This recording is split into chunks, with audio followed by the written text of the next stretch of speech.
इसी बीच आपको सुनवाते हैं आखिर अखिलेश यादव क्या कुछ कहना, सुनिए।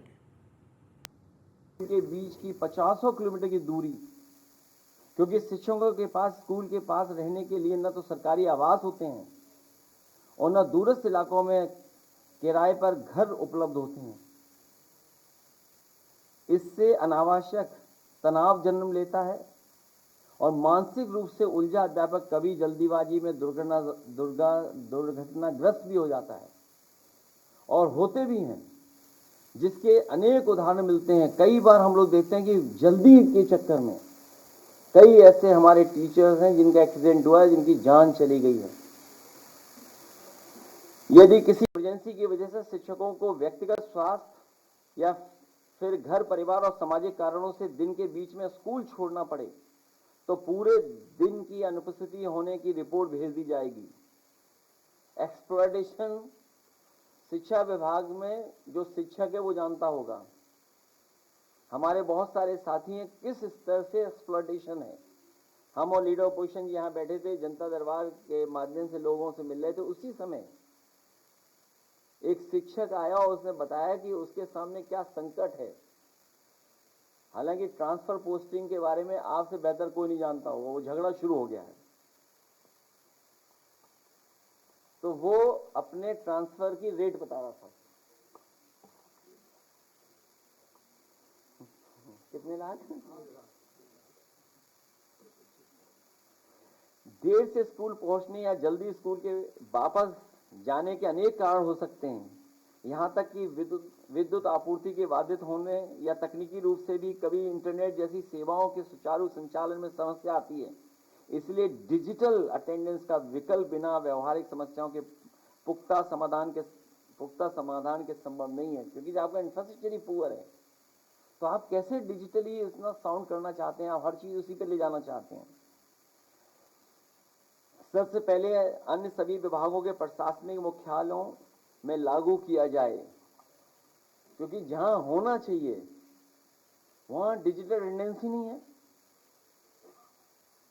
लागू किया जाए जिससे उच्चस्थ अधिकारियों के और जो हायर हैं अधिकारी, बड़े बड़े अधिकारी जो लागू करना चाहते हैं, उनकी अटेंडेंस कई बार चैनल बताता है, दिखाता है कि वो कितना अटेंडेंस उनकी रहती है।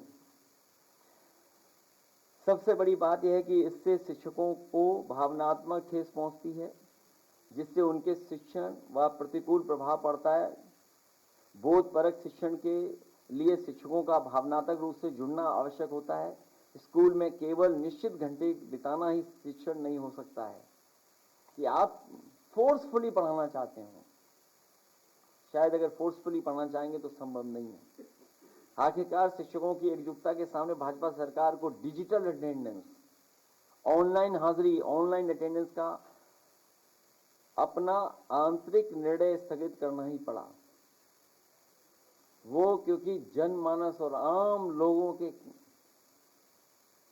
की वजह से सरकार को अपना निर्णय वापस लेना पड़ा। भाजपा सरकार को अब ये समझ आ गया है, भाजपा सरकार को समझ आ गया होगा कि लोकतंत्र में जनता की आवाज ही सबसे बड़ा आदेश होती है, ना कि सत्ता की मनमर्जी। शिक्षकों को इस नैतिक विजय के लिए बधाई। गुरुओं के साथ जो अभद्र भाषा बोलते हैं, मैं उन गुरु का बहुत सम्मान करता हूं और जब कभी भी टीचर्स, प्रोफेसर्स या वाइस चांसलर या और प्रतिष्ठित संस्था के कभी कोई आए होंगे तो हम समाजवादियों ने हमेशा उनका सम्मान किया। गुरुओं के साथ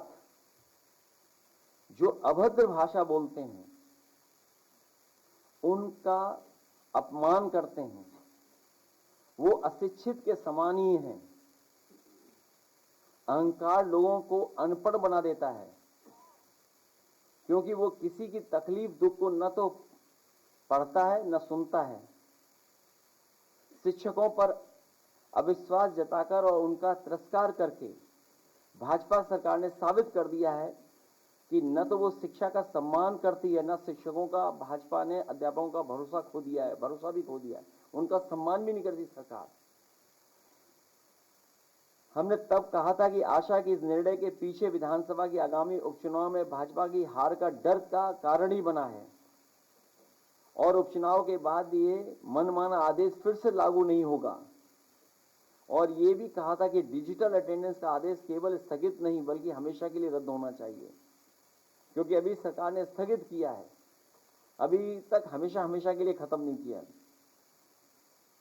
एक शिक्षक परिवार से होने के नाते हम शिक्षकों का दर्द भी समझते हैं।